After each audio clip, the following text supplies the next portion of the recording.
Partai Solidaritas Indonesia, Dian Sandi Utama, meminta maaf kepada Presiden ke-7 RI Joko Widodo karena telah mengunggah foto ijazahnya tanpa izin.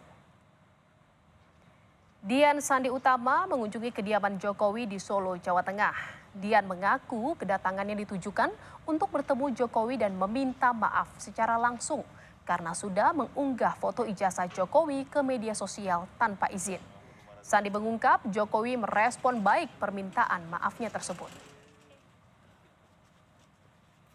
Alhamdulillahnya Bapak tadi tidak apa-apa dan beliau juga mengatakan bahwa memang itu ijazah yang dipunyai oleh beliau sesuai dengan yang saya posting.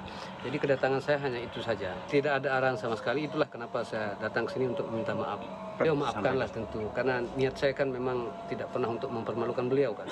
Niat saya hanya ingin agar itu terang dan segera selesai agar orang-orang yang memfitnah Bapak ini ya tidak seperti yang kemarin-kemarin itu.